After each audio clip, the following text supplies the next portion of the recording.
Welcome, my lovely. Come, sit and rest. But first, let me give you one small test. Well, hey there, guys. I'm Axel the Beast, and this is the Curiosity Shop, the ZeldaEngine.net video mailbag, where I answer your Zelda questions. Happy New Year's, guys. I know it's a little late, but, this is the first mailbag since the New Year started. And also, I hope you had fun at the live stream of Zelda's Adventure, the last of the CDI games, and probably the worst of the CDI games. But, yeah, our first question comes from Sage of Darkness. I've heard that Sheik once was a person himself and that he was Link's father and died until Zelda took over his body. Is this true? No. No, it isn't. Adam Sherrill asks, why are Zelda fans unhappy with Skyward Sword's graphics? Nintendo did a hybrid of cartoony and realistic, yet a bunch of people still hate it. I'm starting to wonder if there is a graphic style that will make the Zelda fans happy. What do you think? Well, first of all, I don't think that it's necessarily something that people have a negative opinion on anymore. It definitely had a backlash to begin with, but I think that afterwards, a lot of the people who really hated it kind of warmed up to it, and I think that it's kind of accepted now.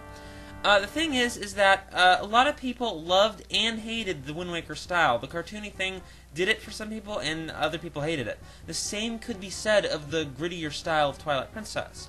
I think that Skyward Sword really is, despite a more unique look, it's more of a balance between the two like Ocarina of Time had. And I think that that is the balance that people will overall, it'll appeal to the most people.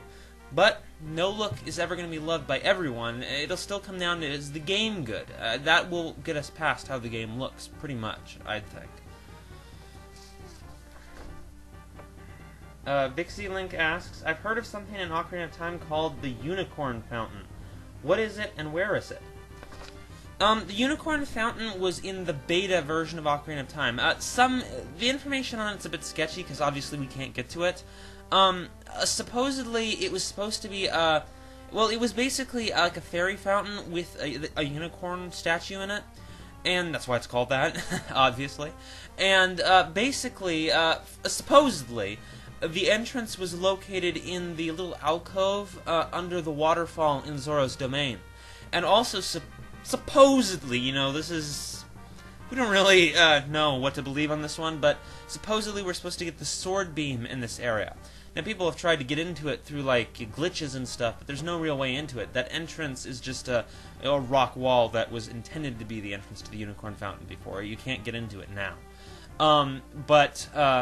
Supposedly there was a thing where you could play a song and fairies would appear. It was just an odd thing that they cut out of the game. Probably cut out around the same time they cut the sword beam out of the game. So, yeah.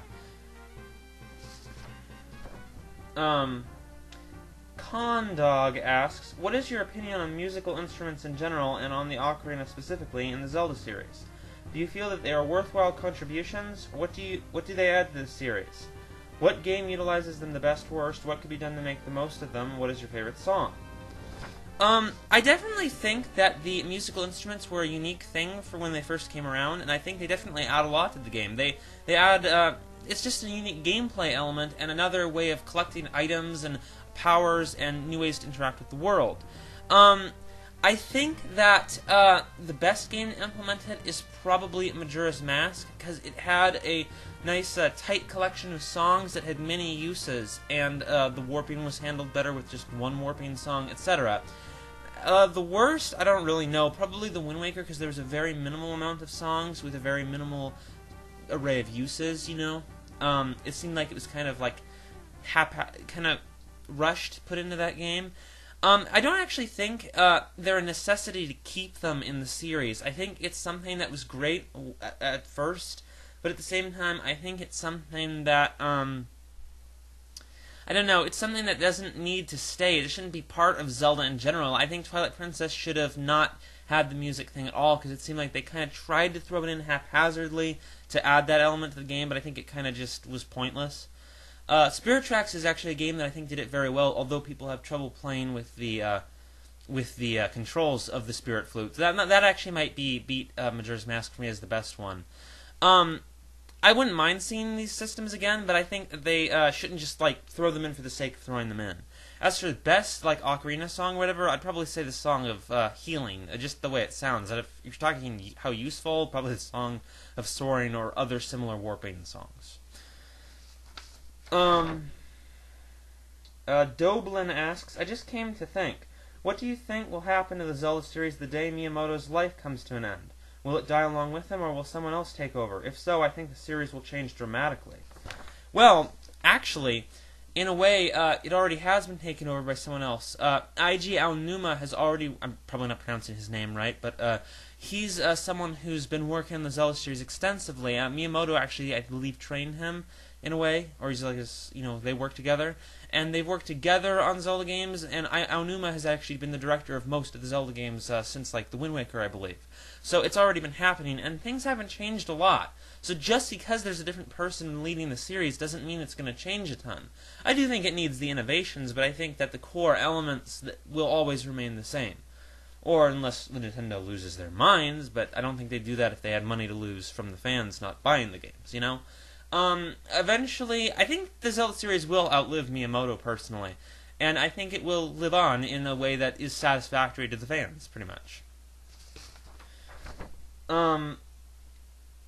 Soldier asks, so do you think we will ever see Ganondorf again? I mean, I don't know much about the timelines. Isn't he dead, like, for good in both sections, both the adult Twilight Princess Ganon and the child Wind Waker's Ganon timelines? Well, first of all, the adult timeline and child timeline don't correspond to the age of Link in the games on the timeline. They correspond to certain branches off from when Link was an adult and when he was a child at the end of Ocarina of Time. The adult timeline actually is the Wind Waker, Phantom Hourglass, and Spirit Tracks, even though the games, it's a child that you play as. And the child timeline is actually Twilight Princess, the game where you play as an adult. Kind of confusing, I know. The thing is yes, Ganondorf is pretty much dead on both timelines. He outright died in Twilight Princess, and in the Wind Waker he turned to stone with a sword stabbed in his forehead, that's pretty dead. But, and also I believe they actually intended that to be a way to kill him, just without killing him. And, but the thing is Adventure of Link talks about a ritual to revive Ganon with Link's blood. In the Oracle games, Ganon is actually revived from death. It actually happens. And just in fantasy in general, villains get revived. It's not doesn't mean anything if Ganon dies. He'll come back. He always comes back. Doesn't mean anything, really. Stealth asks, what is the deal with small keys? Why do they break after you use them once? Well, obviously they only unlock a specific door, and that's why a skeleton key would probably be the greatest item ever in Zelda. Never mind the fact that they can be used on any locked door. Yeah, this is just one of those, it's just a video game answers. There's no reason for it, it's just part of the gameplay. Bish Onan asks, why is it in A Link to the Past Link turns into a bunny, while in Twilight Princess Link turns into a wolf? The simple answer is that they're different Links. The reasons for turning into each are, I believe, a little different in each game. In Link to the Past, it's because you turn into whatever most represents your heart. He was, I guess, soft and fluffy. It represented his emotion, who he was. In Twilight Princess, it's a little different. He was going to turn into a sacred beast or something. But, it's probably still a similar thing. He turned into something that really fit who he was. So, yeah, but they're different Links. It's actually different persons, so of course they would turn into different creatures because they are different people, different emotions, mind, etc. Dan X asks, in the transition between the Wind Waker and Phantom Hourglass, what happens to the king? The King of Red Lions is actually pretty much dies/disappears. He stays in the water, like in Hyrule as it's flooding, and he actually, the boat is no longer him anymore. In the Wind Waker, that's the ending of the Wind Waker. So, nothing happens to him in the transition. If you're talking about the boat, Link just probably didn't have it. He was on Tetra's ship or something. It's a moot point. It's just a boat at that point. It's not the King of Red Lions. The guy. Bounty Hunter 783 asks, how do you think Link got his awesome sword skills? Maybe from his father or mother? Obviously, he got them from the player, from you guys. I mean, no one's better at fighting than you guys. No, I'm kidding. There's probably no real reason for his sword skills in most of the games, though in some games there is an explanation, but it differs. Like in Twilight Princess, his mentor was Russell, and Russell actually did, I believe, show him some sword stuff and gave him a sword. So, you know, it differs on the game. Basically, whoever was his mentor. He got his sword skills from Orca and the Wind Waker, etc. He has different mentors in all the games. In some games, he probably just trained himself, etc. But it's also kind of a gameplay thing. Alright, last question. Sonic Chaos 23 asks, I was beginning to wonder if in Ocarina of Time the split never happened. Would that mean that most of the games wouldn't have been made, and would Zelda still be the same as it is today?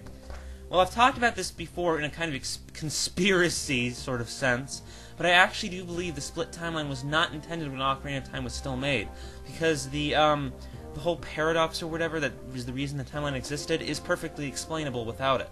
However, I believe that they decided to go with it because the fans liked it. But I don't believe, even if it didn't exist, that the series would have changed that much. They've always made the games game to game and made them standalone experiences, and I think that, well, the timeline connections might be different, some details might be different. I think we pretty much would have gotten very similar games, very similar experiences, and I think the Zelda series would continue on in this, you know, standalone game sort of fashion, even if they connect in a different sort of way. Alright guys, well be sure to send your questions to me, but this time I'm changing it up a little. I'm actually trying to do a new standard. I would like it if you use the contact page on Zelda Dungeon, which I've linked to in the description where I usually put the email address. The email address will still be there too, you know, just for the sake of familiarity, but I'd like to phase it out sometime soon, maybe in a couple mailbags. So try to use the contact page to send your questions to me, and, you know, it's pretty much the same thing. You'll just fill out a specific form, and it'll send through the email like before, but it's a little easier on me, etc. So, yeah, and I'll see you guys later.